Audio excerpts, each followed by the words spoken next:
이슈 털어주는 남자 김종배입니다.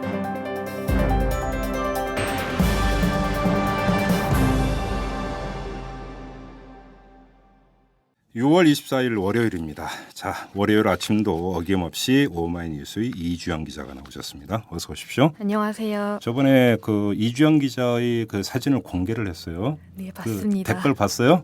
네. 야, 근데 좀 너무 심하더라 댓글이. 무슨 뭐 이슬만 먹고 살 것 같아요. 어우, 닭살. 어우, 뭐 미스 코리아보다 낫다. 어우, 더 이상 얘기 안 할래요. 기분 좋았어요? 네. 얼굴 빨개졌어요 지금. 이게 라디오라 이 빨개진 홍당무가 된 얼굴을 못 보여드려서 참 한스러운데 아무튼 빨개졌어요 지금. 네. 자, 됐고 들어갑시다. 네. 국가정보원 대선 개입 사건을 규탄하는 촛불 집회가 지난주 금요일부터 본격 시작됐는데요. 네네. 이런 가운데 새누리당이 돌연 NLL 대화록 카드를 다시 꺼내들었습니다. 그랬죠. 네. 국정원이 들고 온 2007년 남북 정상회담 대화록 발췌본에서 노무현 전 대통령이 당시 NLL을 포기하겠다는 취지로 발언한 부분을 확인했다는 겁니다. 네. 트위터에서는 새누리당이 국정원 사건의 본질을 흐리고 여론에 관심을 호도하고자 물타기 전략을 쓰고 있다는 비난이 쏟아졌습니다. 네. 지난 대선 후보였던 문재인 민주당 의원도 참 나쁜 사람들입니다. 그런 몰상식한 일들이 기세등등하게 행해지는 것을 보고 있으면 그저 기가 막힐 뿐입니다. 라고 힐난했습니다. 그러면서 역으로 NLL 대화록 전문 등의 공개를 촉구했죠. 네네. 한편 국회 정보위원장인 서상기 새누리당 의원이 NLL 대화록의 일부 내용을 언론에 공개하기도 했는데요. 이를 두고 서 의원이 법을 위반했다는 지적이 나옵니다. 네. 만약 이번 NLL 대화록이 대통령 기록물일 경우 내용 누설 시 3년 이하의 징역이나 금고 또는 7년 이하의 자격정지에 처해집니다. 공공 기록물일지라도 업무 처리 중 알게 된 비밀을 공개하면 2년 이하의 징역 또는 1,000만 원 이하의 벌금형이 내려집니다. 네. 정청래 민주당 의원은 비밀 기록물인 NLL 대화록 내용 공개는 위법이다. 서상기 의원은 징역형에 해당된다고 주장했습니다. 네. 한 트위터 이용자도 사적 대화 중 범죄 혐의와 관련된 부분을 공익 차원에서 공개한 노회찬 진보정의당 공동대표는 국회의원직을 박탈당했다. 서상기 의원도 과연 법의 원칙에 따라 처벌받게 되는지 지켜봐야 한다고 말했습니다. 네네. 국정원의 NLL 대화록 기습 공개 이후 보수 성향의 일부 신문 매체와 공중파 뉴스의 보도가 치우치고 있다는 우려도 나오고 있습니다. 새누리당의 물타기 전략을 몇몇 언론사들이 바랐던 건 아니냐는 의혹까지 제기되는 모습입니다. 물 만난 물고기인가요? 아무튼 요거는 오늘 저희 그 월요일에 고정 코너죠. 김종대의 돈 권력 군사 시간에 아주 네. 집중적으로 털어보도록 하겠습니다. 네. 자, 그리고요. 네, 신인 걸그룹 크레용팝이 공식 네? 트위터 계정을 통해 노무노무라는 표현을 사용했다가 논란에 휩싸였습니다. 크레용팝이라는 걸그룹도 있어요? 네, 새로 데뷔한 너무 많아서. 걸그룹입니다. 아니, 예, 아무튼 좋아요. 너무 헷갈려요. 네. 네. 노무노무는 극우 성향의 커뮤니티인 일간 베스트 저장소, 줄여 말하면 일베에서 고 노무현 전 대통령을 비하하는 뜻으로 사용되기 때문입니다. 아, 그래요? 앞서 걸그룹 시크릿의 전효성과 가수 김진표도 방송에서 민주화, 운지 등의 일베 용어를 사용했다가 논란이 일어 사과한 바 있죠. 네. 트위터에서는 이 같은 발언을 두고 일베 용어를 잘못 사용했다가 혼쭐 난 가수들이 있는데도 아직까지 정신을 못 차린 건가라는 비난이 이어졌습니다. 일부는 노이즈 마케팅이라 믿고 싶어도 도가 지나쳤다고 지적했습니다. 한편 크레용팝의 해명 때문에 논란이 더 커지는 듯한 모습입니다. 크레용팝의 소속사 대표는 공식 홈페이지를 통해 일베에 접속한 사실은 맞다. 하지만 컨셉트, 시기, 동향, 의견, 반응 등 정보 습득의 목적을 가지고 이용했다고 말했습니다. 뭔 말이에요 이게? 이를 두고 트위터 이용자들은 시장 정보를 일베에서 얻는다? 지금 그걸 변명이라고 한 건가? 혹시 극우 성향의 네티즌을 공략하려는 걸까라는 비난이 쏟아졌습니다. 예. 또한 노무노무 표현이 들어간 트윗을 직접 썼다는 멤버의 해명도 여론의 도마 위에 올랐습니다. 크레용팝 멤버 웨이는 트위터를 통해 제가 평소 즐겨 쓰는 어투를 쓴 것뿐입니다. 시안견 유시, 불안견 유불이라는 말이 있습니다. 오해 없으시길 바랍니다라고 밝혔는데요. 이게 뭔 뜻이에요? 여기서 시안견 유시, 불안견 유불이는 돼지 눈에는 오직 돼지만 보이고 부처 눈에는 오직 부처만 보인다는 뜻입니다. 어이구 세게 얘기했네. 네, 무학대사가 태조에게 한 말로도 예. 유명한데요. 예. 왜 이런 표현을 썼는지 모르겠네요. 니네가 이렇게 해보니까 그렇게밖에 해석을 못하는 거 아니야? 이런 뜻 아니에요. 그렇죠. 그죠? 해당 글을 접한 트위터 이용자들은 돼지 눈엔 돼지만 보인다라는 말은 즉 일베 표현 사용을 비난한 사람들이 돼지라는 건가라는 반응을 보였습니다. 한 트위터 이용자는 오해의 원인은 돼지 눈에 있으니 크레용 팝은 잘못 없다는 건데 그렇다면 결국 사과를 안 한다는 뜻으로밖에 볼 수 없겠네요라고 말했습니다. 아무튼 근데 네. 트윗을 통해서 노무노무라는 표현을 쓴 그 맥락이 결국은 이 이야기하고 맞닿아 있는 건 맞아요? 이제 그런 의혹이 있는 거죠. 노무노무란 단어는 쉽게 쓰기 좀 어려운 단어인데 왜 하필 노무노무라는 걸 쓴 건지 그리고 그런 지금 의혹이 뭐 제기되는 지금 거죠. 그 소속사 대표에게 좀 들어가서 보기는 했다라는 거 아닙니까? 본인이 일베 회원이라는 걸 스스로 인증을 한 거죠. 그래요? 알겠습니다. 아무튼 근데 네. 크레용 팝 네. 처음 들어보는 걸그룹입니다. 저 네. 개인적으로는. 저도입니다. 아 그런가요? 네. 그러면 많이 안 알려진 걸그룹. 네, 신임 걸그룹이라서요. 네. 덕분에 많이 알려지는 건가요 이번에? 그럴 그래서 수 노이즈 있죠. 마케팅 얘기가 나오는 건가요? 네, 별로 그렇게 썩 유쾌하지는 않습니다. 알겠습니다. 수고하셨습니다. 감사합니다. 네. 재벌과 모피아의 함정에서 탈출하라. 종횡무진 한국경제. 재벌 개혁에 앞장서온 김상조 교수. 그가 한국 경제에 던지는 8가지 질문. 우리가 몰랐던 한국경제의 진실을 파헤칩니다. 더 이상 경제 권력자들의 눈속임에 속지 마세요. 종횡무진 한국 경제. 오마이뉴스가 만드는 책 오마이북.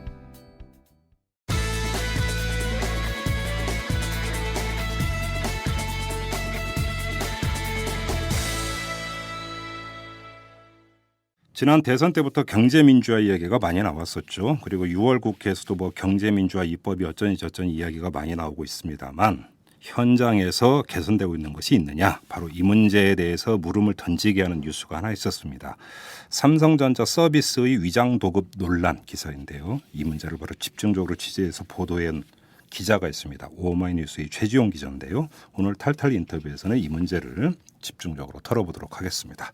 자, 어서 오십시오. 예, 안녕하세요. 네.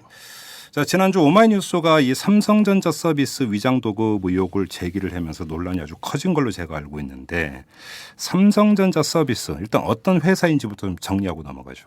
예, 기본적으로 삼성전자에서 만들어내는 모든 제품의 수리를 담당하고 있는 업체고요. 그러니까 소비자가 이제 AS 신청하면 나오는 분들이 있잖아요. 네, 그렇습니다. 바로 이제 그분들을 운영하는. 저희 보통 기사님들이라고 예, 그렇죠. 부르는. 예. 1997 외환위기 당시에 삼성전자에서 분리된 삼성전자의 자회사고요. 예. 지금 전국에 170여 개 정도의 그 서비스 센터를 운영하고 있습니다. 네. 근데 이제 그 서비스 센터를 운영을 하면서 음. 자기들이 이제 직접 운영하는 것이 아니라 117개의 그 협력업체 여기서 이제 GPA라고 부르고 있습니다. 예. 그레이트 파트너십 에이전시라고 하는. 오, 그레이트. 네, 예. 그렇습니다. 근데 예. 이 협력업체 117개 협력업체에게 그 수리 업무를 대행하면서 센터를 운영하고 있는데 그러면 하나하나의 센터가 업체입니까? 하나하나 센터에 2개의 업체가 다 들어가 있는 경우도 있고요. 그렇죠. 그러니까 하나의- 협력업체는 117개고 네. 센터는 170여 개니까. 네. 예. 직영으로 운영하는 데도 있습니다. 물론 직영으로 운영하는 데도 네, 있고 네. 2개 있는 것도 있고 한 군데 있는 것도 있습니다. 근데 이런 협력업체와의 계약관계 그리고 운영상의 발생했던 것이 바로 위장도급 논란이 되겠습니다. 근데 이게 법을 보면 참 헷갈리는 게 위장도급이라고 지금 성격 규정을 했어요. 네, 그렇습니다. 일단 이것도 좀 설명을 좀 해주세요. 네, 저희가 뭐 최근에 많이 매체에 많이 나왔던 말이 불법 파견이란 말입니다. 네, 그렇죠. 얼마 전에 이마트에서 특히 네, 그랬죠. 불거져서 1만여 명이 이제 정규직 채용되는 과정이 있었는데 현대자동차에서도 불법 예, 파견 현대자동차도 문제가 예, 나왔었고. 불파 문제가 나오고 있고요. 예. 기본적으로 불법 파견은 그 협력업체에 실체가 있는 경우입니다. 그러니까 그 협력업체가 실체가 있고 이 사람 거기서 이제 노동자를 파견을 했는데 이 파견한 노동자를 이 파견시킨 그 업체가 관리하는 것이 아니라 그 원청의 회사에서 관리할 때 이제 불법 파견이라는 얘기를 합니다. 그렇죠. 위장 도급이라는 건 뭐냐면 그런 파견 자체가 성립되지 않는 거죠. 그러니까 협력업체 자체가 하청업체 자체가 실체가 없는 것. 그러니까 서류상으로만 있는 거지. 그렇죠. 실제로는 원청업체 그러니까 삼성전자가 운영을 한다. 네, 이런 이야기가 되는 겁니까? 그런 모든 인력을 이 삼성전자 서비스 쪽에서 운영을 하면서 네. 협력업체는 실제로 그냥 페이퍼, 저희가 자주 쓰는 말로 바지 사장 이란 말 많이 쓰죠. 페이퍼 컴퍼니가 조세핀한테만 있는 게 아니군요. 네, 그렇습니다. 예, 예. 네. 네. 이게 도급업체가 이제 실체가 없다라고 하게 된다면은 저희가 또 이게 조금 어려운 용어가 나오는데요. 이 원청과 그 도급업체 노동자 사이에 묵시적 근로 관계라는 그 관계가 성립된다고 합니다. 그렇게 되면은 이제 그 근로자들이 도급업체 직원이 아니라 그 원청 직원인 거죠. 그렇죠. 기본적으로. 그래서 근데 이 문제를 이제 처음에 제기했던 것이 현대차의 이제 최병승 씨가 제기했던 예. 근로자 지위 확인 소송입니다. 그래서 대법원이 그걸 인정을 했죠. 그렇죠. 그래서 근데 아직 해결은 안 되고 있는 그런 상황입니다. 네. 자, 그런데 그러면 삼성전자 서비스 같은 경우는 위장 도급이라고 규정을 했어요. 네. 그렇게 보는 근거가 뭡니까? 그러니까 앞서 말씀드렸듯이 회사에 실체가 없을 경우에 위장 도급을 이야기합니다. 협력업체 그러니까 실체가 없다. 네, 실체가 없다. 예. 왜 그 근거로 첫 번째로 볼 수 있는 게 저희가 이제 하도급 계약서를 입수를 했습니다. 그러니까 삼성전자와 협력업체가 제가 맺었던 하도급 계약서를 입수를 했는데 예. 그 계약서 내용이 정상적인 계약 관계라 볼 수 없을 정도로 어떻게 돼 있는데? 가백에 너무나 유리하게 돼 있는 겁니다. 삼성전자에게. 삼성전자가 쉽게 말해서 인력을 운영을 해야 된다라고 했을 때 인력을 몇 명을 운영하는 거는 쉽게 말해서 그 협력업체의 권한이지 않습니까? 그렇죠. 독립된 업체라면 그런 권한이 있어야 되는데 그래서 몇 명 보내달라고 하면 이제 보내만 주면 되는 보내만 주면 되는 겁니다. 그렇죠. 자기나 100명을 가지고 있고 근데 원청이 50명만 필요하다면은 100명 중에 50명만 보내면 되는 겁니다. 그렇죠. 근데 삼성이 그런 인력 운영까지 전반적으로 다 컨트롤하고 있고요. 그래요? 네. 그리고 교육 같은 경우도 이 협력업체가 뭐 교육시킬 능력이 없다라면은 당연히 뭐 원청에서 대신 할 수도 있습니다. 근데 그런 것이 아니라 모든 교육 과정을 다 삼성전자 서비스가 총괄을 합니다. 예. 그리고 이분들이 가져가는 급여, 예. 월급도 수수료 체계로 해가지고 삼성이 얼마를 줄지를 딱 정해주진 않지만 삼성이 정해놓은 틀대로 급여를 주게 돼 있습니다. 그리고 평가도 하는데요. 근무 평가. 근무 평가를 하는데 삼성의 직원이 아닌데 왜 삼성이 이 근무 평가를 해야 됩니까? 그러니까 예. 삼성은 이 도급 업체만 평가를 하면 되는데 저희가 들었던 제보 중에 미스테리 쇼퍼라고 그것도 뭐예요? 그 보통 레스토랑에서 많이 사용되는데 손님을 위장해서 예. 그 레스토랑에 가서 얼마나 서비스를 친절하고 잘하냐 그런지. 이거를 체크를 하는 겁니다. 이른바 암행감찰 예, 비슷한 겁니다. 근데 이거를 이 삼성전자 서비스에서도 한다는 얘기인데요. 뭐냐면 고객에게 미리 그 얘기를 해놓고 당신이 이제 삼성전자 서비스 기사를 불러서 서비스를 어떻게 진행하는지 일일이 체크를 해라라는 겁니다. 그러면은 심지어 뭐 동영상까지 촬영한다고 하더라고요. 그래요? 그 장면을 뭐 CCTV 같은 걸 설치해놓고 예. 뭐 이렇답니다. 첫 번째는 얼굴을 대면하고 명함을 먼저 내면서 인사를 해야 되는데 이 명함을 사실 수리가 끝나고 이렇게 드릴 수도 있는 거지 않습니까? 그렇죠. 근데 이거 명함을 처음에 안 주고 마지막에 주면은 이게 빵점이 된다고 합니다. 이제 그런 식의 평가를 예. 이제 삼성전자 서비스 원청이 이제 이분들은 지금 협력업체의 직원들인데 그런 평가까지 하고 있습니다. 그러니까 사실은 모든 걸 다 삼성전자가 다 컨트롤하고 있네. 네. 간단히 지금 얘기하면. 가장 좀 확실한 거는 이제 GCA라는 아카데미인데요. 예. 여기를 거치지 않으면 삼성전자 서비스의 협력업체에서 일을 할 수가 없습니다. 직원이 될 수가 없는 직원이 거예요. 될 수 없습니다. 예. 그러니까 여기서 모집 공고를 하고 여기서 교육을 받아서 여기서 협력업체로 사람을 보내는 겁니다. GCA는 누가 운영을 하는 거예요? 삼성전자 서비스에서 운영을 합니다. 그래요? 네. 처음에는 그러면 삼성전자에서 교육 기술학교 만들어서 네. 인력 양성한 다음에 네. 협력업체로 파견해 주는 거구만. 네, 협력업체로 보내는 겁니다. 그럼 협력업체가 다시 또 삼성전자로 다시 파견해 일을 주는 보내는 거죠. 뭐 그림이 뭐 이렇게 복잡해요. 그러니까 말 그대로 그냥 그 삼성전자 서비스의 협력업체는 그냥 사람이 거쳐가는 곳입니다. 그러네요. 네. 아니 그럼 여기서 궁금한 게 모든 거 감나라 대추나라 삼성전자가 다 하고 있는데 그냥 그럼 자기네들이 직원 고용하면 되잖아요. 왜 그렇죠. 이렇게 위장도급을 왜 합니까? 그게 상식적인 건데요. 예.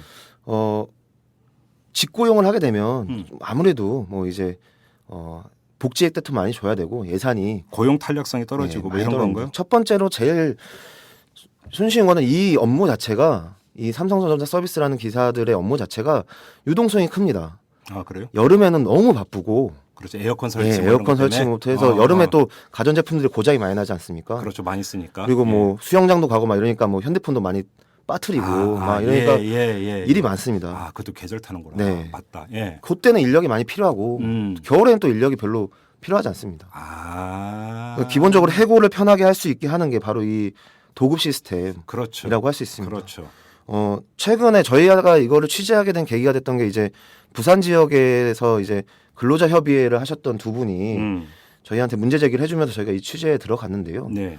이분들이 지속적으로 이제 자기네 이제 도급 업체에다가 여러 가지 근무 환경 개선부터 해서 좀 노동자들에게 좀 유리한 요구들을 많이 했습니다. 그래서 그 회사 그나마 그 센터의 협력 업체가 다른 센터보다는 훨씬 더 처우가 좋다라는 이야기를 들었어요. 오. 근데 이분들이 뭔가를 이렇게 움직이고 있다는 게 이제 그 협력업체 사장 귀에 들어가고 하면서 이 협력업체 사장이 어느 날 갑자기 폐업을 선언했습니다. 문 닫겠다. 너네 예. 다 나가라. 이렇게 됐습니다. 근데 그 말이 안 되는 게 뭐냐면 그 나간 직원들이 그 센터에서 지금도 일하고 있습니다. 그럼 뭐예요, 그러면? 그러니까 GPA라는 그 협력 업체는 바뀌었지만 예.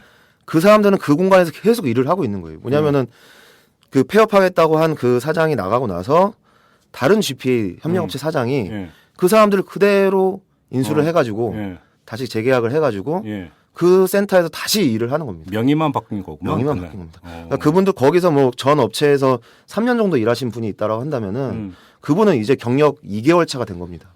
네, 그냥 그럼 또 경력 산정이 안 되네? 안 되는 겁니다. 그 어허. 업체가 바뀌니까요. 이야. 근데 이 두 분은 계약을 못 하셨어요. 결국 잘린 거잖아. 결국 잘린 겁니다. 그리고 이 두 분은 잘린 다음에 지금 어떻게 살고 계세요? 그 지금 이제 오늘 서울에 오셔가지고 이제 처음으로 이제 기자회견을 하신다고 하는데요. 근로자 지위 확인 소송을 준비하고 있습니다. 근데 이 두 분만 하시는 건 아니고요. 예. 전국적으로 지금 한 200여 명 분 정도가 예. 이 그 서비스 기사 분들이 이 건에 동참하면서 예.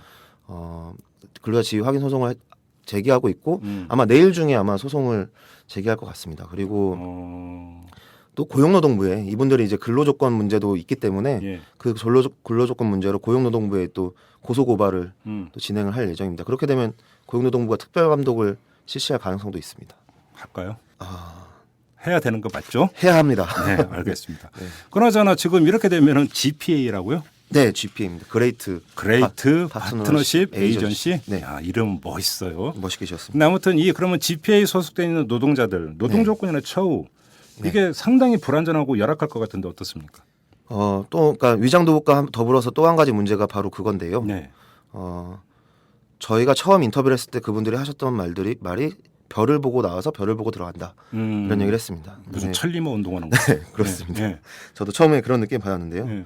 최근이 이제 6월 달부터가 성수기라고 아까 말씀드렸는데 이분들의 근로 스케줄표를 제가 봤습니다. 네. 아까 그 PDA로 이분들이 이제 콜센터에서 수리건이 오면은 이분들 PDA로 그 콜이 들어옵니다. 마치 네, 뭐 예, 대리운전기사 예. 분들처럼 예. 봤는데 9시부터 근무를 하시는데 11시까지 스케줄이 차 있더라고요. 10분 단위로 스케줄이 들어오는데 어휴. 한 건이 들어오면 쉽게 말해서 30분 또는 1시간 정도를 이렇게 블록으로 해서 들어오는데 빈 시간이 20분 뿐이더라고요. 야, 쉴 시간이 없네. 점심 시간도 없습니다. 오. 근데 이분들이 대부분 자가 차량을 이용합니다. 자기 차를 네, 삼성전자 서비스에서 제공한 차를 가지고 이동하는 게 아니라 예. 자기 차를 가지고 이동을 하고 기름값은 기름값은 이제 나올 때도 있고 안 나올 때도 있습니다. 뭐야 또. 제가 급여 명세서까지 확인을 해봤는데요. 예. 이분들이 수수료로 급여를 받다 보니까 예.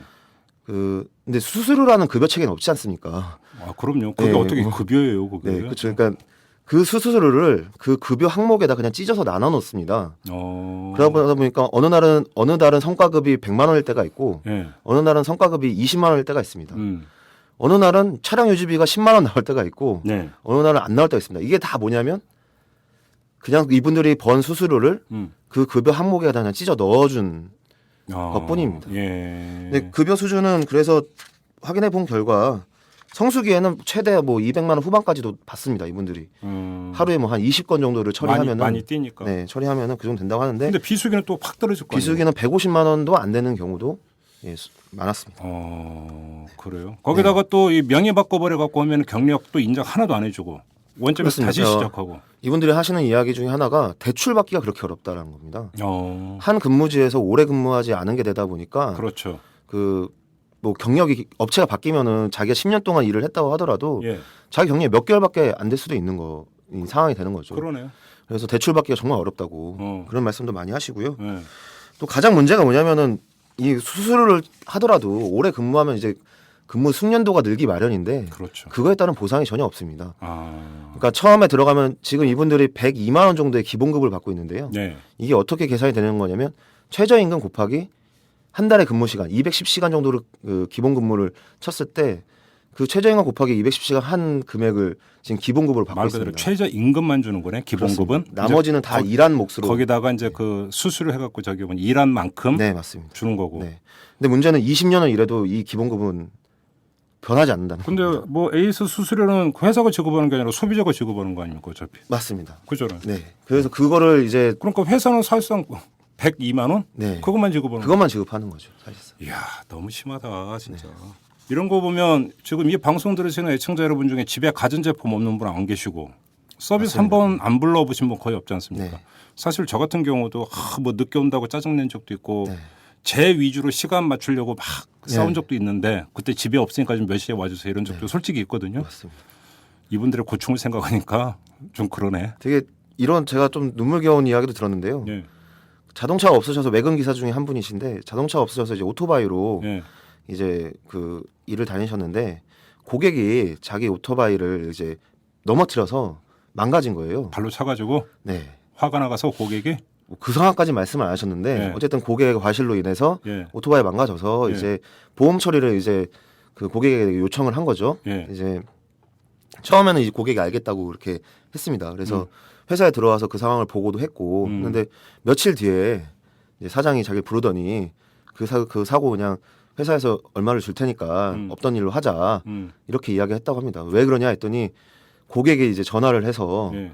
어떻게 삼성전자가 지금 고객에게 돈을 달라고 요구할 수가 있냐 예. 이렇게 항의를 했다고 합니다. 자기가 부수는 거잖아요. 자기가. 근데 삼성전자가 이러면 안 된다는 거죠. 아, 네. 참. 그러니까 그분은 결국 자기 오토바이 수리비 또 제대로 못 받고 그렇게 마무리를 했던 경우도 있었다고 합니다. 아니 그리고 기본적으로 자기 차량 이용한다면서요. 네. 그러면 하루에 20건을 뛰면 주행거리만도 장난이 아닐 거 아니에요. 그렇죠. 여기 뭐 수도권 같은 경우에 조금 덜하지만 지방 같은 경우는 원거리 출장이 엄청 많습니다. 아니 그러면 자동차 중고 팔 때도 주행거리 다 따지고 하는데 그렇죠. 네. 전혀 이런 거 보상이 안 되는 거잖아요. 그 감가상각 이런 것도 전혀 생각을 안 하는 거죠. 그러니까. 어떤 계약서에는 그런 것도 있습니다. 그 앞장에는 분명히 산업재해 보험을 적용한다. 네. 근무 중에 뭐 어떤 문제가 발생했을 경우에. 근데 뒷장에 특이 사항이란 항목으로 업무 중 운행 사고에 있어서는 회사에 피해가 오지 않도록 최선을 다한다라는 항목을 넣어놓고 있습니다. 그래서 제가 이 그 근로계약서를 보면서 어떻게 이런 근로계약서가 있을 수 있지 그런 생각을 많이 했습니다. 결국은 운전사고가 제일 많지 않습니까, 사실. 그 그럼요. 기사분들이 많이 돌아다니시니까. 아니 그리고 기본적으로 산업재해 같은 경우도 지금 제가 알고 있는 판례로는 출퇴근 시간에 그 발생한 경우는 산업재해로 인정을 해주지 인정합니다. 않습니까? 네. 직장인 같은 경우. 네, 인정합니다. 아 그럼 거기에 준해야 되는 거 아니에요, 당연히? 당연히 준해야 되는데 이제 앞장에서는 그렇게 준합니다. 네. 앞장에서는 근데 뒤에 가서 네, 특이 뒤에 가서 특이 사항으로 이제 교통사고에 대해서만 예. 교통사고에 대해서만 회사의 피해가 이 말도 참 웃긴데요. 뭐 보상해주지 않겠다, 뭐 지원해주지 않겠다가 아니라 산업재해 지정되면 그게 회사에 피해 주는 겁니까? 회사에 피해를 주지 않도록 최선을 다한다라는 내용의 계약이 되어 있습니다. 이게 삼성전자만의 문제입니까? 아니면 업계의 관행입니까? 삼성전자만의 문제라고 볼 수는 없습니다. 저희가 이 기사가 나가고 나서 예. 제보가 많이 오고 있는데 예. 뭐 이름을 이야기하자면 LG전자 서비스, 뭐 그런 제조 업체들뿐만 아니라 뭐 예. 하이마트니, 예. 전자랜드니 어떤 아 이제 배송 많이 해주죠. 예, 그런데. 판매 업체들도 다 AS가 있습니다. 그렇죠, 있죠. 예, 그런 AS 기사분들이 다 이런 도급 형태로 운영이 되고 있는 걸로 나오고 있습니다. 아 그래요. 네. 그렇다면 이것도 지금 뭐 특정 회사를 콕 찍어서 무슨 뭐 그 조사를 하고 이런 문제가 아니라 이것도 지금 제도적으로 좀 손질을 좀 해야 되겠네요. 이렇게. 예, 전반적으로 손을 볼 필요가 있는데요. 예. 그 일단은 이 서비스 분야, 그러니까 그 애프터 서비스 분야, 저희가 가전제품을 수리받기고 이런 분야에서 이런 문제제기가 처음 나왔던 거고, 그렇기 때문에 좀 더 고용노동부가 사실 역할이 중요합니다. 지금 그렇죠. 예, 지금 삼성이 전자 서비스 쪽에서 지금 그 증거 인멸을 할 수 있는 시간이 지금 일주일이 주어졌고요. 저희가 첫 보도를 한 게 지난주 월요일이기 때문에 지금 일선에서는 실제로 간판을 떼고 있는 것도 있답니다. 그러니까 그래요? 협력업체 사무실에 삼성전자 서비스라는 간판이 붙어 있는데 이게 간판이 붙어 있으면 안 되지 않습니까? 이게 그렇죠. 그 하청업체 그 협력업체 사무실이지 서비스 사무실이 아니기 그렇죠. 때문에 자기 업체 명을 내걸어야 네. 되는 거죠. 네, 간판을 떼고 있는 것도 있다고 하고요. 그 동안은 이제 삼성전자라고 적혀 있는 조끼를 입고 이분들이 예, 맞아요. 예. 다녔는데 그 조끼를 새로 맞추는 업체도 있다고 그러면 합니다. 우리가 네. 어렵게 얘기할 것이 길거리 가다가 삼성전자 서비스라고 큰 간판인데 그것의 거의 대부분은 그러니까 이 협력업체에서는 협력업체가- 위장 보급된 상태로 하는 이거다라는 거잖아요. 그렇습니다. 거의 대부분이 직영 몇 개 빼고. 네, 맞습니다. 제가 궁금한 게 하나 있는데요. 소비자가 AS 신청해서 왔는데 네. 별 문제가 없어요. 네. 내지 예를 들어서 수리비가 많이 들어서 아이 그냥 안 한다고 돌려보내서 이러면 이제 그 서비스 수수료를 안 주잖아요. 네. 그럼 이분들도 수수료 받는 게 없습니까? 없습니다. 아 그래요? 네. 저 얼마 전에 그랬는데 저 집에 PDP-TV 한 10년 쓰다가 네. 자꾸 전원이 안 들어와가지고 네. 그 서비스 신청을 했더니 전원 장치가 문제가 생겨서 네. 고쳐야 되는데 고치려면 20만 원 든대요. 아, 그러면 안 고치. 그러면 이제 아이씨 안 해. 그렇잖아요. 전기 많이 먹고 해서 됐어요. 이렇게 안 고치려고 그냥 돌려 보냈거든요. 네. 그럼 그분은 그냥 그 시간만큼 헛고생하신 거네요. 네, 허탕입니다. 그래도 20만 원 주고 고칠 수도 없고. 아무튼 근데 네. 이거는 진짜 우리 방송을 들으시는 애청자 여러분들의 삶하고 진짜 일상적으로 만나시는 분들 얘기입니다. 맞습니다. 그렇죠? 핸드폰 고치러 안 가보신 분이 뭐 몇 분이나 아, 있겠습니까? 저도 있죠. 네. 그러니까 우리가 이제 갑을 이야기를 많이 하는데 여기서 우리 애청자 여러분들이 가정에서 서비스 신청했을 때 갑이 되시는 경우도 종종 있어요. 그렇습니다. 좀 더 친절하게 해주시고 네. 그다음에 좀 배려 좀 하시고 같이 살아야 되지 않겠습니까? 네. 근데 이것은 애청자 여러분들 하실 일이고 중요한 것은 고용노동부 분명히 해야 되고 그다음 국회 차원에서 한번 제도 손질이 좀 꼭 필요한 이런 문제인 것 같습니다. 알겠습니다. 잘 들었습니다. 네, 감사합니다. 이슈 털어주는 남자 김종배입니다. 냉철한 분석, 깊이 있는 통찰로 우리 사회 현안을 털어드립니다.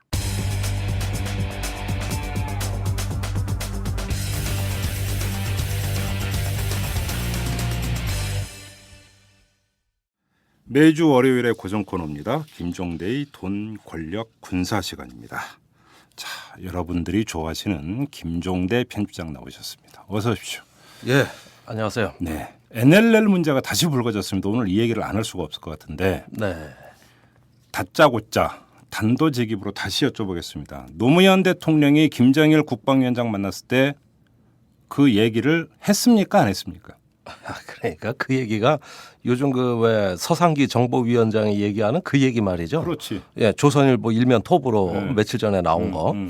택도 없는 소리, 택도 없는. 예. 택도 없다? 예, 택도 없는 소리예요. 자, 우리가 사실 전에 한번 NLL을 짚었는데 지금 예. 다시 복습 시간입니다.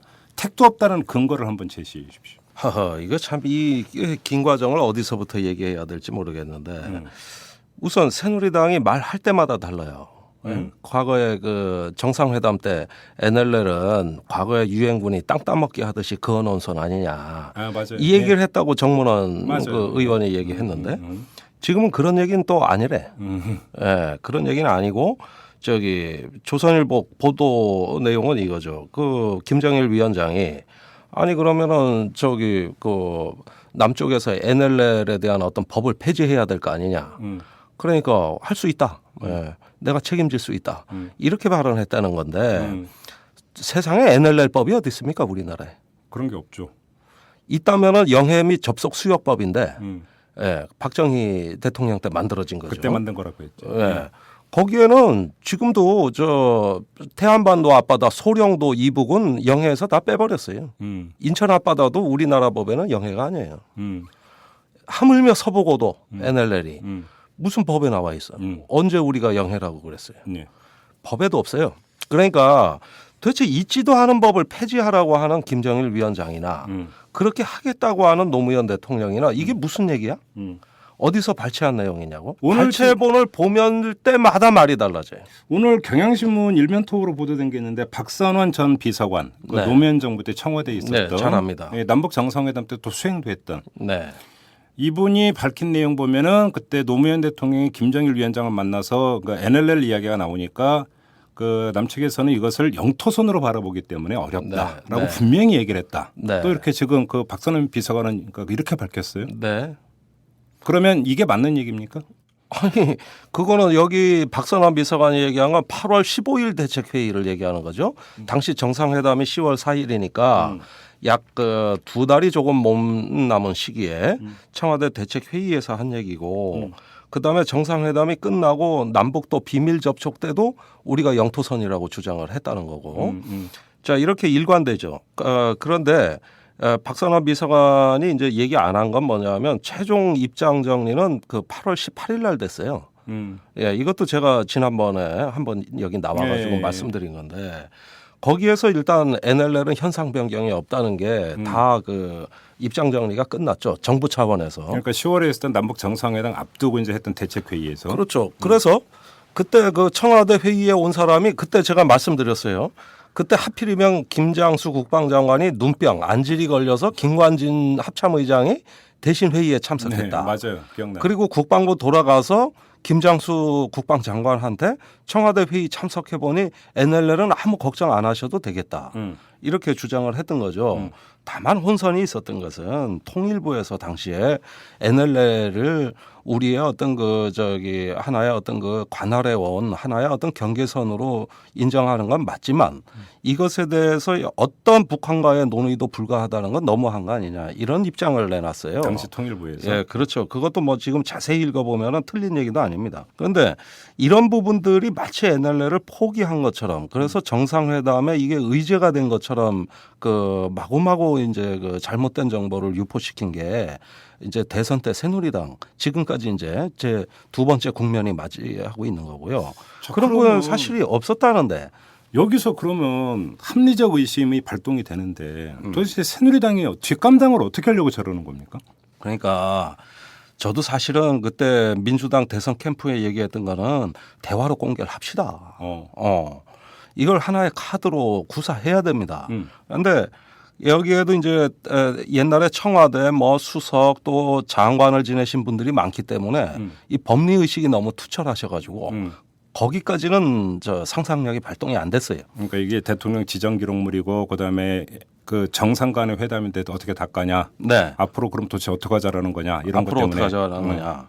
근데 저는 이제는 전문 공개해야 된다고 봅니다. 그 전문 공개도 저런 뭐 발췌본 이런 거 말고 원본하고 녹음 파일이 있어요. 이걸 까야 돼요. 그런데 국정원에 있는 거는 솔직히 못 믿겠고 진짜 정본 원본은 어디 있느냐? 그거야 대통령 기록관에 있죠. 그렇죠. 자, 예. 그러면 한번 그걸 까야죠. 그러면 정본하고 국정원에 있는 거 뭐가 다른 겁니까? 아니 그러니까 지금까지 우리가 다 유통되는 정보는 원본에서 나온 게 아니라 발췌본에서 나온 거잖아요. 네. 자, 발췌본의 대선 때 이제 그 새누리당이 이거를 NLL 대화록 공세를 하니까 검찰에다가 고발을 했단 말입니다. 민주당이. 그래가지고 검찰이 수사를 했죠. 맞아요. 이때 검찰로 간 것도 발췌본이죠. 그러면은 이거를 직접 작성한 사람, 예. 녹취도 하고 작성한 사람이 조명균 참여정부 마지막 그 통일비서관이에요. 예. 이 사람이 검찰 조사를 받았더라고. 우리가 여태까지 이 사실을 몰랐어요. 예. 제가 그때도 조명균 씨가 어디로 사라지고 없다 이런 얘기를 했었는데 알고 보니까 검찰 조사를 받았더라고. 네. 그 검찰에서 진술한 내용을 저희 디펜스 21이 취재를 했어요. 오. 네. 첫째, NLL은 공식 의제가 아니었기 때문에 예. 여러 군데 나온다. 예를 들어 경제협력 얘기하다가 뭐 NLL, 뭐 서해 평화협력지대 얘기하다가 찔끔. 그러니까 이렇게 어떤 이것이 마치 우리가 의지를 갖고 NLL의 현상 변경을 논의한 것처럼 이렇게 얘기한 대목이 없고 찔끔찔끔 말씀하신 대로 얘기가 됐다. 둘째, 그 NLL을 얘기한 어떤 그 대화록의 내용에서 NLL에 관한 표현은 텍스트가 중요한 게 아니라 컨텍스트가 중요하다. 무슨 말이냐면 맥락이라는 그렇죠, 겁니다. 그렇죠. 자, 우선 뭐 예를 들면 이렇죠.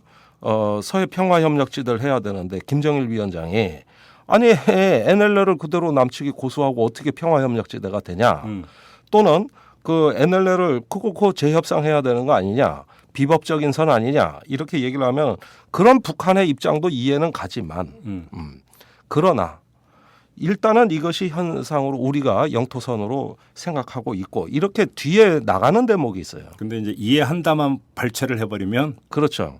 그렇다면은 저기 조선일보 얘기가 맞는 게 돼버려요. 예. 그런데 성경에도 하나님은 없다는 말이 있거든요. 앞뒤 다 거두절미하면은 아니 그렇게 얘기해서 발췌해버리면은 의미가 원래 절반의 진실은 거짓보다 무섭다 그럽니다. 예. 예, 그것이 어떤 하나의 어떤 문구 이걸 얘기하는 거고 그게 발췌된 거라면은 이걸 어떻게 믿습니까?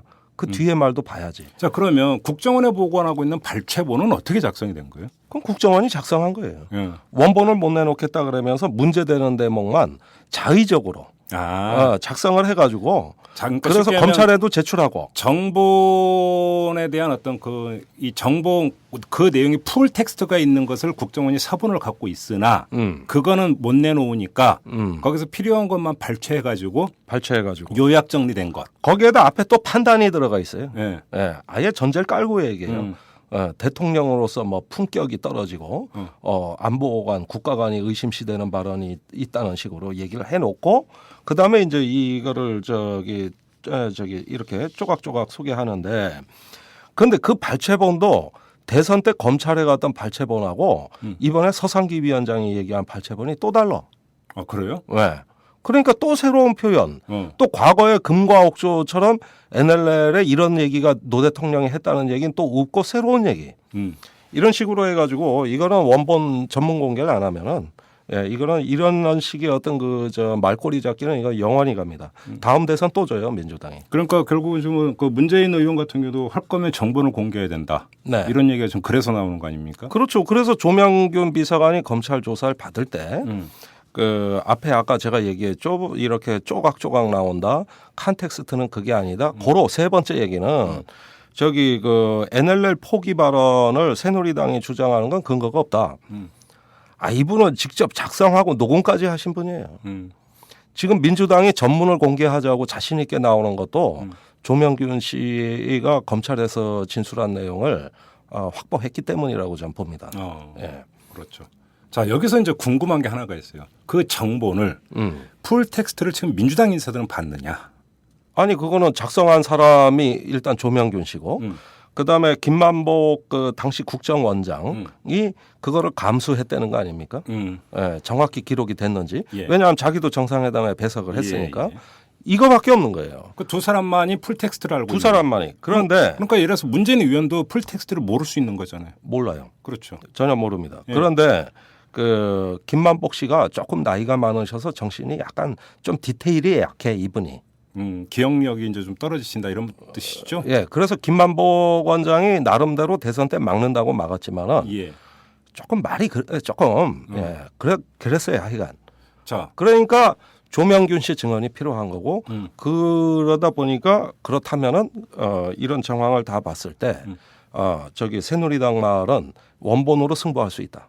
이렇게 민주당은 생각을 한 겁니다. 알겠습니다. 자, 그러면 자, 그 김종대 편집장은 NLL 관련해서 지금 새누리당이나 조선일보가 주장하는 그런 발언을 한 적이 없다. 택도 없는 소리다라고 분명히 일축을 했습니다. 네. 자, 그러면 국정원으로 한번 가봅시다. 그러면 국정원은 왜 그렇게 자기들 입맛에 골라서 왜곡에 가까운 발췌본을 왜 만들었을까요? 자, 우선 이것은 분명히 원본이 존재하고 전문이 A4지 100장 분량이에요. 예. 예. 그걸 뭐 요약해서 뭐 8장 분량? 뭐 이런 식으로 요약한다는 거는 이건 너무나 진실의 어떤 그 가공이 심한 거기 때문에 원본이 존재하고 전문이 존재합니다. 아니 근데 여기서 발췌본이라는 게 좀 전에 그랬잖아요. 조명균 전 비서관이 검찰에 가서 진술하기를 NLL은 의제가 아니었기 때문에 뜨문뜨문 찔끔찔끔 나온다. 그러면 국정원 입장에서는 지금 NLL 논란이 있고 그 파트만 발췌할 수가 있는 거잖아. 그 파트만. 그 발췌가 불가능하다고 조명균 씨는 주장하는 거예요. 아, 왜요? 이런 식의 발췌가 불가능하다. 왜냐하면 그렇게 되면 텍스트를 발췌하게 되는 거고 컨텍스트가 맥락이 다 거세돼 버리고 예. 그나마도 정확치도 않다. 이 발췌본도. 예. 이렇게 증언을 한 거죠. 그래서 네. 자, 그러면 다시 국정원으로 돌아갑시다. 자, 원세훈 체제에서는 못 보여준다 했었잖아요. 네. 그죠? 그런데 네. 이번에는 발췌본을 갖고 그 정보위 소속 여당 의원들을 찾아서 준 거 아닙니까? 보여준 거 아닙니까? 네. 그러면 자, 여기서 지금 한간에 이야기되는 것처럼 청와대의 지시에 의해서 그 국정원 그 선거 개입 사건에 물타기를 하기 위해서 덮기 위해서 한 것이냐? 어떻게 보십니까? 그렇다고 봐야 되는 겁니까? 아니 그거는 자 정보위원장이 국정원에 요청을 했어요, 그죠? 기다렸다는 듯이 냉큼 가져왔어요. 그런데 재밌는 건 말이죠. 저기 원본하고 발췌본 2개를 다 가져왔다는 거예요. 아, 올 때 아예 네. 원본도 갖고 왔다. 아니 이건 서상기 위원장 말이에요. 네. 네. 그런데 발췌본을 본 순간 서상기 위원장은 원본은 볼 필요도 없어 들춰보지도 않았다. 오로지 발췌본을 필기도 못하게 해서 달달 외웠다. 자기만 그런 게 아니라 여당 의원 4명인가요? 5명인가요? 해가지고 달달 외웠는데 이것도 원래 발설해서는 안 되는데 그 다음날 이제 조중동에 다 나간 거 아닙니까? 자, 그렇게 해놓고 종편에 나와가지고는 원본은 보지도 않았다. 볼 필요가 없어서 안 봤다. 왜? 발췌본 보니까 여기서 완전히 판단이 끝났다. 그 다음에 이제 저기 그 내용을 얘기하는 거는 불법이다. 이러면서 또 종편에서 질문해도 말을 안 해. 아주 그 이상한 사람들이에요. 이상한 태도인데. 예. 그러면 조중동에 누가 말한 거예요? 정보위원들이 말한 거 아닙니까? 서상기 위원장이 말한 거 아닙니까? 그렇죠. 말해놓고 또 이제는 말하면 불법이라고 이렇게 얘기를 하고 계셔. 자, 이건 뭐냐 하면은 완전히 이런 어떤 현행법을 넘어서 가지고 이걸 갖다가 저기 정말 국민들한테 진실 규명을 하기보다는 대단히 궁색하게 얼마나 급했으면 예, 이렇게 어떤 국면 전환이 얼마나 급했으면은 이 문제를 허겁지겁 끌어들인 겁니다. 그러면 거기에는 그러면 정책 꼼수가 깔려 있다 분명히. 깔려 있죠. 아니 우선 원본을 옆에 놓고도 발췌본 몇 장짜리만 봤다는 건 뭐냐 하면은 우리가 대학에서 논문 쓸 때 주석 따는 게 1차 자료를 요구하지 이렇게 그 발췌한 자료를 교수가 이런 거가 인용해서 학생들이 얘기하면은 당장 F 학점이에요. 그 논문 탈락이라고. 예. 아니 원본이 있는데 왜 안 봐? 아, A4용지 100장이라니까 보기 힘들었나 보지. 아니 거기에 표시만 돼 있는데 찾아가면 될 거 아니에요. 그러면 되겠네. 네, 어디서 발췌한 거냐? 그러면 국정원에 처장이 와 있었는데 그 사람이 그거 보고 하러 온 건데. 예. 네. 왜 안 돼? 거기에다가 저기 그걸 충실히 보고 전후 맥락에서 어떤 대목에서 이게 나왔다는 설명도 아니고 네. 표현을 끄집어낸 거 아닙니까? 예.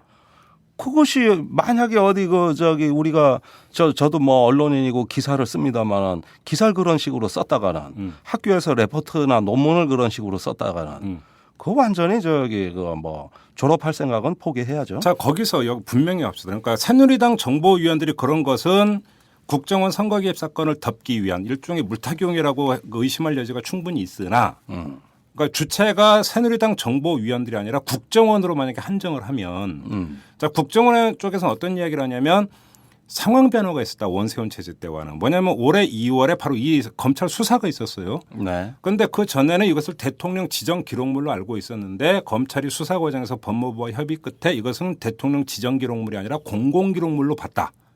그렇기 때문에 제공할 수 있었다. 이렇게 지금 주장을 하고 있어요. 이 점은 어떻게 보십니까? 그래서 그것도 일부러 발췌본이라는 걸 만든 이유가 그거 아닙니까? 그러니까 원본은 법에 저촉이 되니까 못 내놓겠고 발췌본으로 가공해서 내놓겠다. 사실은 이게 더 나쁜 짓인데. 예. 그래놓고 저기 밀봉을 해서 검찰로 보낸 거 아니에요? 네. 그다음에 이거를 개봉해도 되는지 안 해도 되는지는 검찰이 판단해라는 거예요. 맞아요. 그랬어요. 국정원은 우리는 수사가 있으니까 이걸 밀봉해서 줬는데 만약에 이걸 개봉한 책임을 우리가 못 지고 검찰이 지라는 뜻으로 준 겁니다. 맞아요. 그렇다면 무슨 정보기관이 국가의 기밀을 다루고 안보를 다룬다는 기관이 이런 판단을 갖다가 국정원에 아웃소싱했다?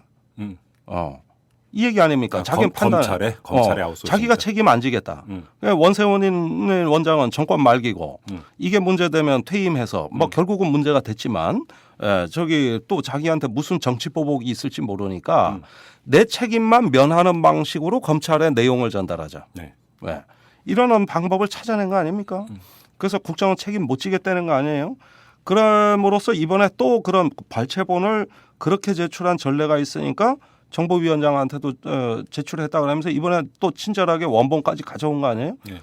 자, 법리적 판단이 달라진 거죠. 과거하고는 달라진 거예요. 그 사이에 무슨 상황 변화가 있었는데? 상황 변화? 아무것도 없었어요. 자, 그냥 자의적인 판단으로 원본을 갖다가 국회에 안긴 겁니다. 그래요. 의도적이죠. 자, 그러면 또 하나 요인을 봅시다. 국정원장은 남재준 지금 원장입니다. 네. 이 사람은 육군 참모총장 출신입니다. 그렇죠. 군 출신이죠. 네. 군 출신이 NLL 문제를 아주 특별하게 볼 수밖에 없겠죠. 네. 군 출신이기 때문에. 네. 그러면 남재준 원장의 이런 이력에서 나오는 그 양반의 어떤 그 특별한 견해가 요번에 정보위원들한테 이걸 제공하고 하는데 영향을 미쳤다고 보십니까? 아니?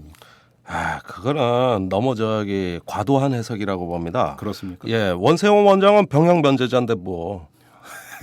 아니 그런데 뭐. 아니 그러니까 더 얘기돼. 남재준 원장은 육군 참모총장 출신이니까 네. NLL 문제가 되게 중요한 거고 그러니까 세상에 좀 알려야 되겠고 그러니까 정보위원들한테 제공하고 이렇게 판단할 수도 있는 거 아니냐. 저는 아니, 그 그러니까, 가설을 한번 여쭤보는 그런 꼼수는 원세훈 원장이건 남재준 원장이건 똑같다니까.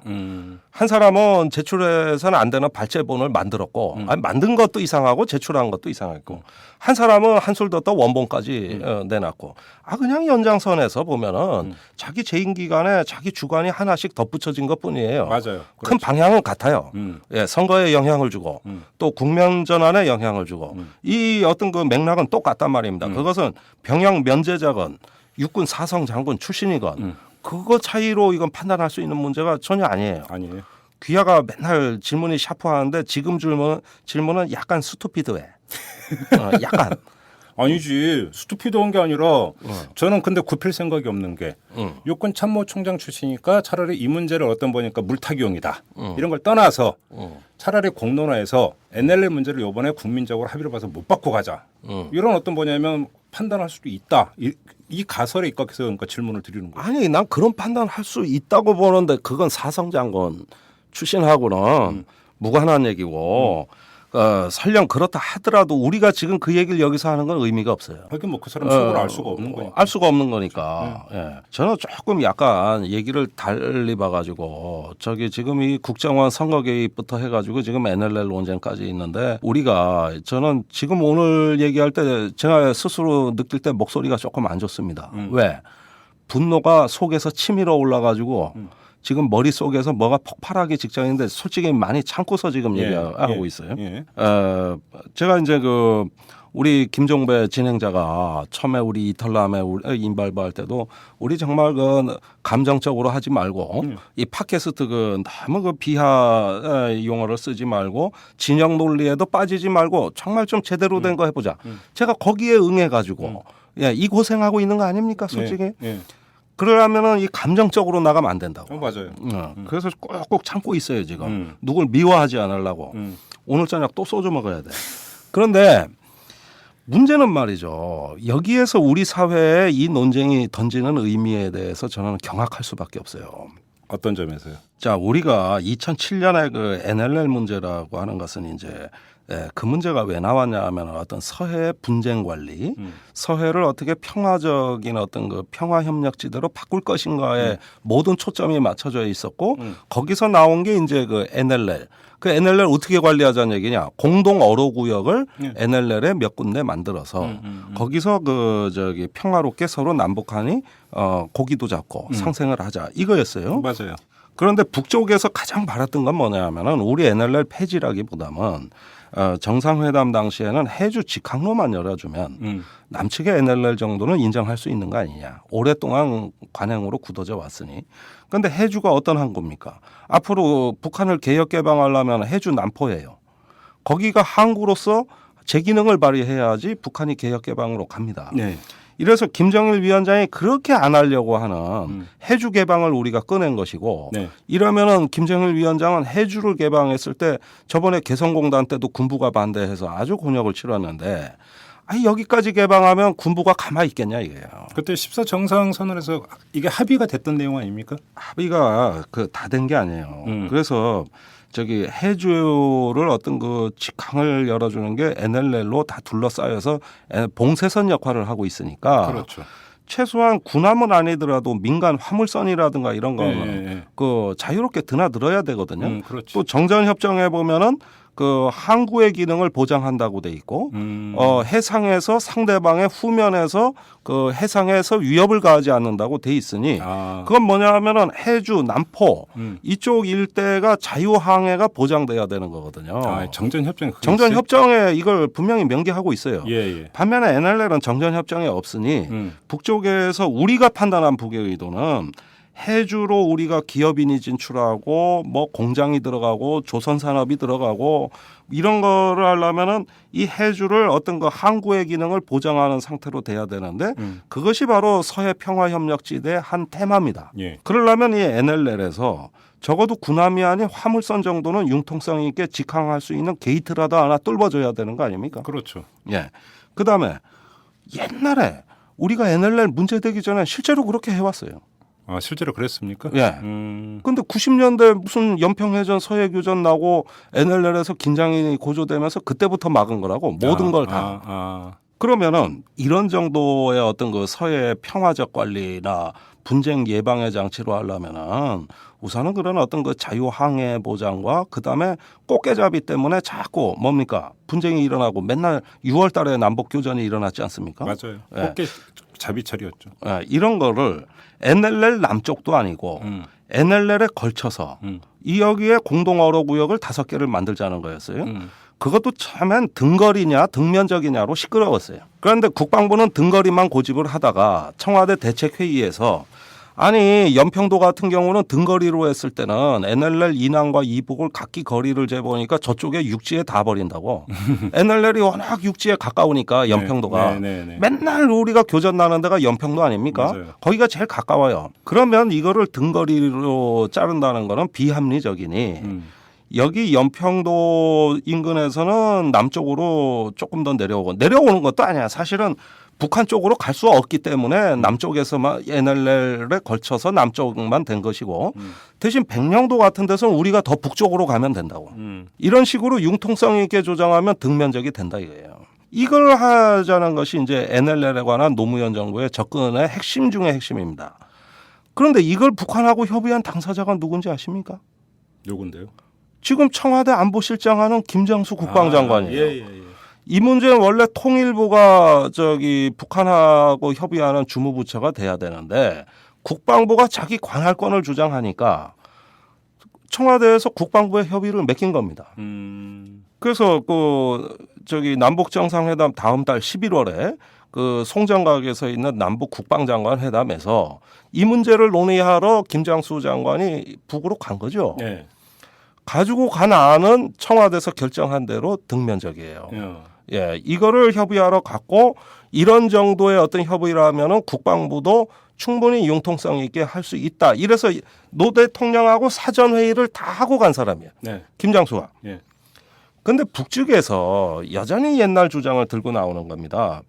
공동 어로구역을 NLL 경계선에 만들자는 것이 아니고 북쪽이 그어놓은 경계선과 우리가 고수하는 NLL 중간 해역이 공동 어로구역이고 거기서 만들자.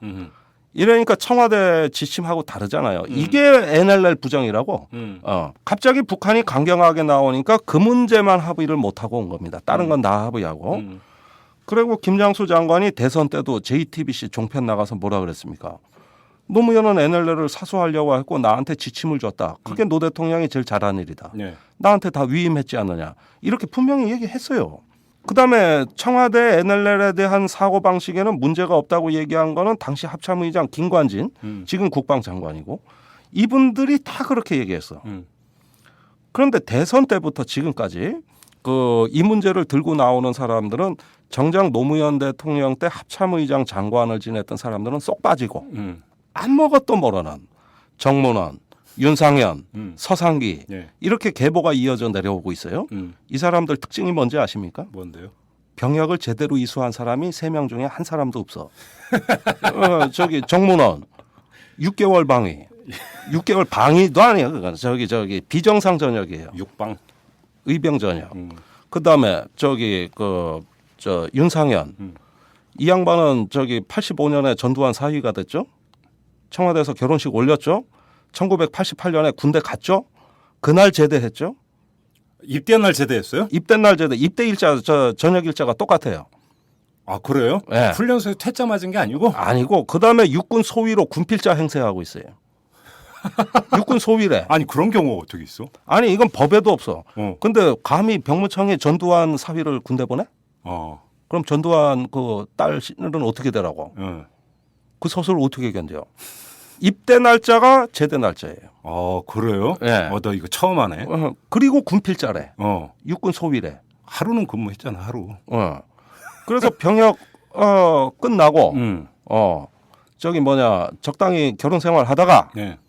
나중에 이제 전두환 씨 뭐 좀 그렇게 되니까 딸하고 이혼하고. 뭐 개인사는 얘기하지 마시다. 좋습니다. 예. 더 이상 얘기. 예. 그다음에 저기 뭡니까 서상기 위원장. 음. 이분은 또 왜 이래?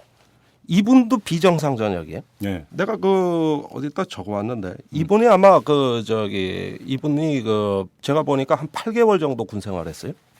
또 왜요? 아니 그러니까 이유가 없어. 여기 그 병무청 거기에도 안 나오는데 예.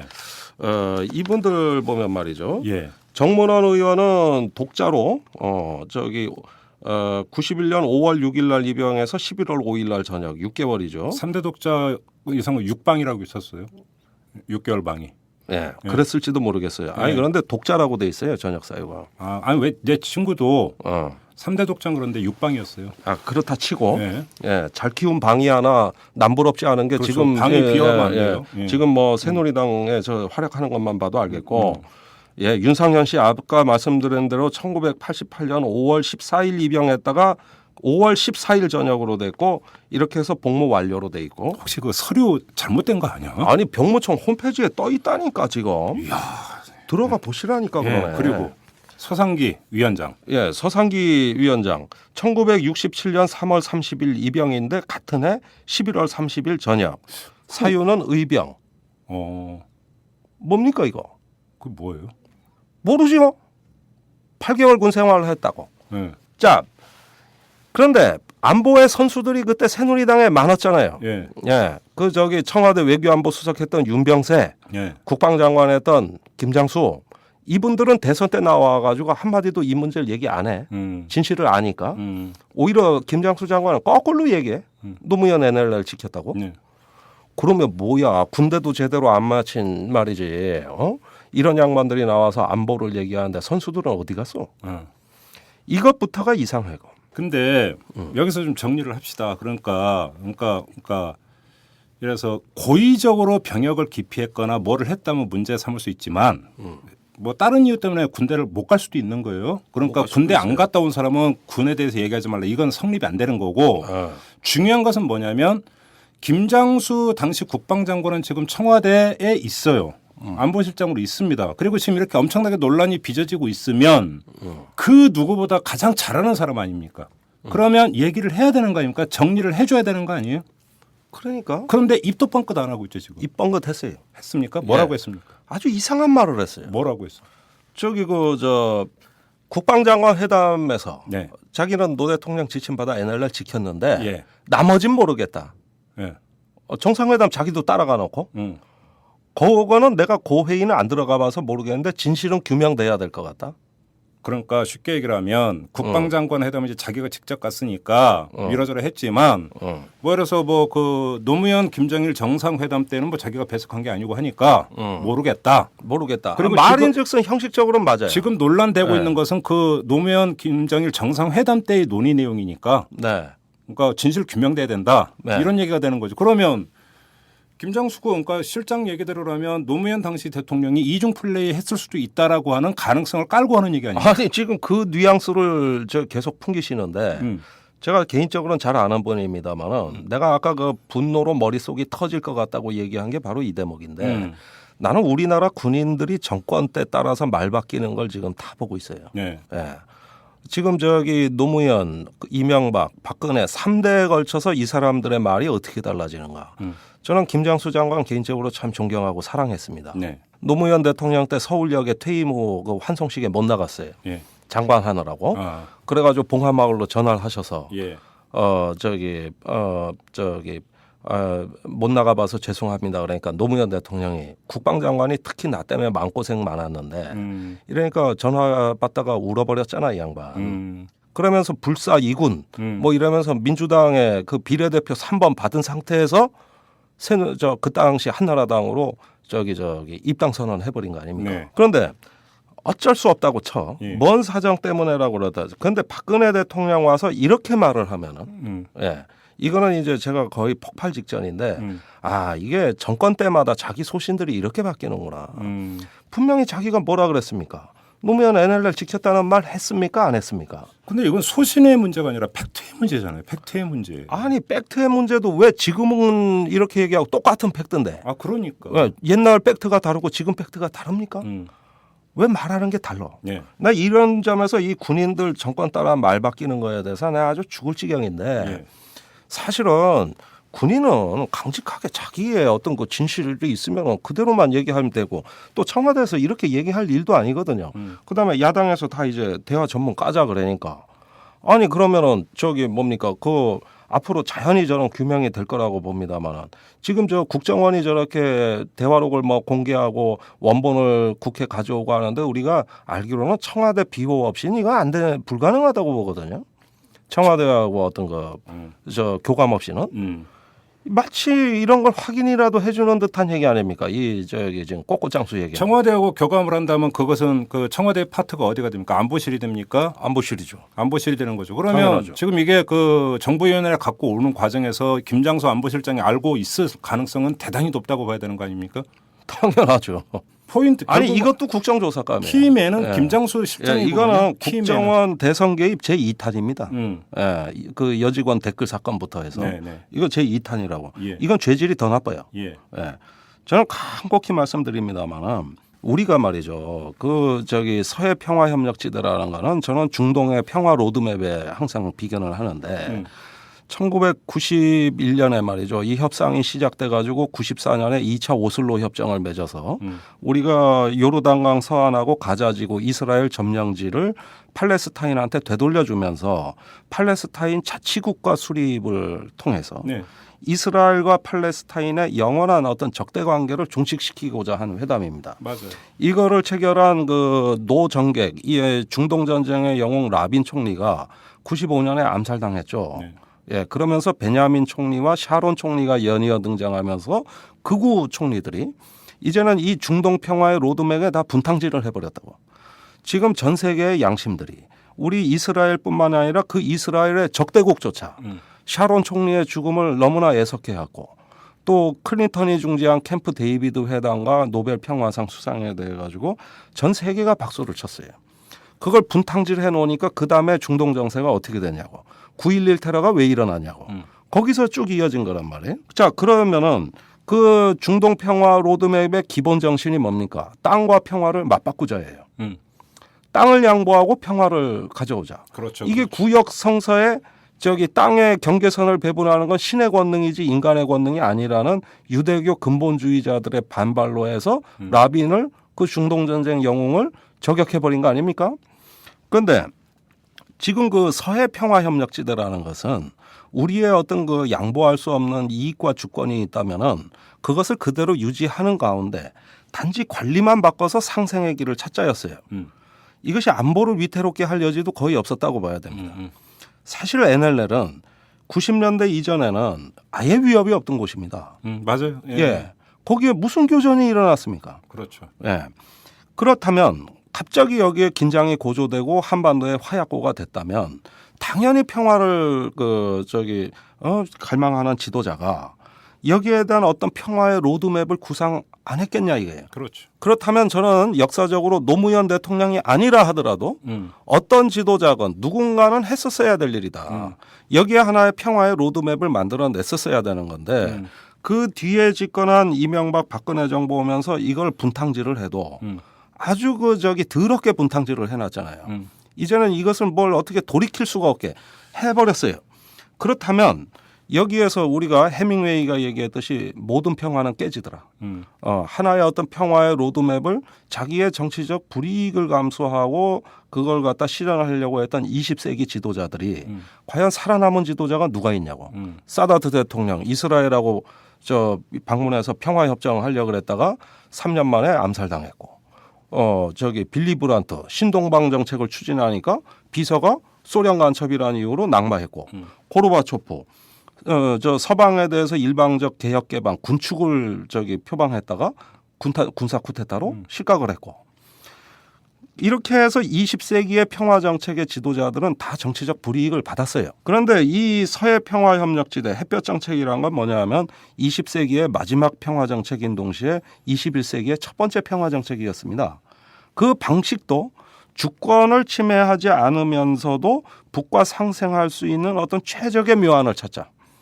여기에서 이제 서해 평화 협력지대 구상이 나왔다고 한다면 이것은 한반도 평화 로드맵이라고 봐야 됩니다. 그런데 이제 지금 이렇게 엉뚱하게 논란이 가고 있는 거에 대해서 지금 김종대 편집장께서 되게 이제 그 화가 나신 건데 정리를 좀 해야 될 것 같습니다. 자, 그러면 지금 여기까지 와 있는 상태에서 해법은 문재인 의원이 얘기한 것처럼 까자 그럼. 까자. 네. 그것도 정본을 까자. 발췌본 말고 네. 풀 텍스트 다 까자. 네. 자, 그런데 깔 수 있을 거라고 보십니까? 아니 까야 되고 저기 이제는 새누리당이 거부할 명분이 없어졌다고 봐요. 네. 원래 새누리당 주장이에요 까자는 게. 예. 네. 억울하면 까보세요. 그게 원래 이랬잖아요. 이제 그 국회에서 합의를 해서 3분의 2 이상인가 하면 깔 수 있죠. 깔 수 거대. 있죠. 그런데 국정원본이 아니라 진짜 정본 국가 기록물 예, 그 대통령 기록관에 있는 그것과 녹음 파일까지 다 까야 된다. 그렇죠. 예, 이걸 국민들이 다 봐야 된다. 그렇죠. 예, 이게 제 생각이고 대선 때 그렇게 했었어야 된다. 좋습니다. 그러면 만약에 그 중에서 어떤 국민들이 보기에 불쾌할 만한 예. 어떤 표현이 있다면 그거는 우리가 역사와 어떤 국민 앞에 책임지겠다는 자세로 나가야 됩니다. 이거 이 기회에 못 털면 물론이죠. 예. 그거는. 그리고 저는 그 지금도 뭐 광화문에 이 국정원 문제로 대학생들이 촛불 시위한다든가 이런 것도 알고 있습니다만은 지금 이 안보 논리에 의해서 그동안 어떤 잠식당한 민주주의 예. 이런 것들을 제대로 세우려면 이제 시간이 많지 않습니다. 이건 기회예요. 지금 우리가 나서지 않으면 때가 늦습니다. 알겠습니다. 지금 자 김종대 편장의 말씀을 그 종합 정리를 하면은 노무현 대통령이 김정일 국방위원장을 만나서 그런 얘기를 했다는 것은 택도 없는 얘기다라고 네. 전제를 해놓고 그 정본을 다 깐다. 그러면 지금까지 새누리당이나 뭐 이런 데서 이야기한 것이 거짓이다. 라고 만약에 그것이 그렇게 정리가 되어 버린다라고 한다면 새누리당 의원들한테 원본과 발췌본을 가져갔던 국정원도 다시 참화를 입게 돼 있습니다. 아, 그건 원세훈보다 죄질이 더 나쁘기 그렇죠. 때문에 이렇게 되면은 네.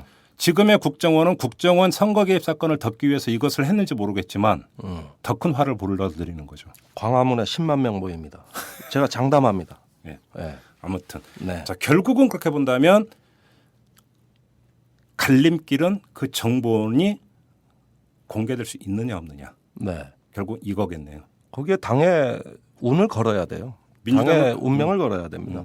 그 제가 지금이라도 얘기하는데 저는 사실은 새누리당보다 민주당의 화가 더 납니다. 아니 그럼 민주당 입장에서 그러면 국정조사 받으면 까겠다. 국정조사하고 까자가 아니라 그냥 까자. 까자. 바로 이렇게 가도 되는 거 아닙니까? 아니, 당연한 거죠. 국정조사는 원래 새누리당도 하자 그랬던 거예요. 아시지 않습니까? 근데 이제 뒤에 가서 딴 말 하니까 예. 전제 조건? 아니 국정조사의 전제 조건이 왜 필요하고 대화로 까는데 전제 조건이 왜 필요합니까? 각기 투투대로 가면 되는 거지. 네. 이런 식으로 자꾸 뭘 엮고 걸고 하다 보니까 국민들한테 저 뭔가 다른 뜻이 있는 거 아니냐. 자꾸 빙빙 돌려서 얘기하는 걸로 해서 이제 국민들 지칠 대로 지쳤어요. 네. 그다음에 이것의 역사적 진실을 아는 사람 다 알고 있어요. 마지막으로 그걸 여쭤보겠습니다. 그거는 바로 까야 돼. 애당초 그걸 깠을 때 나타날 수 있는 어떤 외교적 파장이나 이걸 우려했던 거 아닙니까? 아니 보십시오. 예. 자, 그거는 지금도 우려하는 건 마찬가지인데 국가의 격이 떨어지는 건 맞거든요. 네. 자, 이제 까다 보면은 이제 북한에서 뭐 정몽중 박근혜 방북대 것도 까겠다. 뭐 이제 또 여기까지도 파급될 거고 남북 관계는 이제 당분간 어려워집니다. 네. 살리기도 어려워요. 그런데 자 보자고. 무엇이 변했냐 하면은 이제는 남북 관계가 남북 관계의 독자적인 논리로 굴러가는 것이 아니고 국내 정치에 종속된 결과가 돼버렸어요. 수단이 돼버렸습니다. 맞습니다. 이제 주요 변수는 남북 관계인 것처럼 보이지만 실상은 국내 정치가 더 결정적인 변수가 됐어요. 맞습니다. 국내 정치에서 이걸 풀지 못하면 남북 관계도 안 돼요. 맞습니다. 그렇다면 남북 관계나 국가의 격을 따지느라고 국내 정치적인 불이익을 감수하느니 차라리 여기에서 이 문제를 털고 나가는 게 장기적으로는 남북 관계에도 낫다 이겁니다. 이렇게 상황이 변한 거를 우리가 제대로 직시한다면은 이거는 진짜 우리나라의 양심 세력, 민주 세력, 그다음에 야권이 범 야권이 그 공동 대응을 해서 역사와 국민 앞에 까고 심판받겠다. 우리 이걸 국내 정치에서 풀지 못하면 앞으로는 남북 관계도 없고 영원히 이런 식으로 계속 그 악순환이 지속된다고 했을 때 차라리 그 불이익을 겪자. 국가의 격, 그까지 국가의 격이 뭐가 중요합니까? 떨어뜨리자. 또 앞으로 무슨 정상회담이든 이런 문제 있으면은 캠프 데이비드에서 이명박 대통령이 처음 방문했을 때 쇠고기는 왜 양보했는지 그것도 까자. 이렇게 나가야 돼요. 이게 야권이 야권다워 가야지. 뭐 국가의 법을 뭐 국격은 뭐 윤창중 씨가 뭐 많이 떨어뜨려 놨는데 뭐. 그리고 국제정치학적으로 그 국격의 용어도 개념도 맞지도 않아요. 그렇죠. 네. 뭐 국제정치에서는 결국은 국격이 아니라 국력 아닙니까? 국력을 국격이라고 호도하는 거고 우리가 얘기하는 국격은 저 스웨덴이나 노르웨이나 네덜란드가 하는 거 국제사회에 대한 기여와 존중 배려 그렇죠. 톨레랑스 이걸 국격이라고 얘기하는데 무슨 영어 연설자라고 박수 받고 이걸 국격이래. 나 참 아주 유치해서 내가 알겠습니다. 네. 오늘 결론은 아주 단순 명쾌했습니다. 한마디로 정리하면 까자. 조건 달지 말고 까자 이겁니다. 전제 조건 없이. 알겠습니다. 자, 여기서 마무리하겠습니다. 고맙습니다. 네, 고맙습니다. 여러분은 지금 10만인 클럽 회원 김별, 강정희가 후원하는 김종배의 이슈 털어주는 남자를 듣고 계십니다. 네, 좀 전에 김종대 편집장과 함께 NLL 논란 다시 한번 짚어봤는데요. 김종대 편집장의 말이 상당히 인상이 깊습니다. 이 대화록 전문을 공개를 하면 남북관계에 상당히 치명타를 입힐 수도 있겠죠. 하지만 김종대 편집장의 분석에 따르면 근데 중요한 것은 지금 정치 요인이 남북관계를 꼬이게 하고 있기 때문에 이 정치 요인부터 풀어야 된다. 따라서 차라리 전문 공개가 낫다 이렇게 주장을 했는데 저 개인적으로는 상당히 일리가 있는 그런 판단이 아닌가 싶은 생각도 좀 듭니다. 그러면 또 이걸 가지고 그렇게 국론 분열하고 국민적 에너지 소모할 이유 없는 것 아니겠습니까? 명백히 물증이 있잖아요. 물증, 대화록이라고 하는. 그러면 깝시다. 까고 무엇이 맞는지 정확히 확인을 하고 그 확인 결과에 따라서 정치적 책임을 물으면 다시는 이런 일이 없지 않겠습니까? 해법은 의외로 아주 간단한 데 있는 것 같습니다. 여야가 합의만 하면 됩니다. 자, 오늘 방송 여기서 마무리하겠습니다. 지금까지 이탈남 김종배였습니다.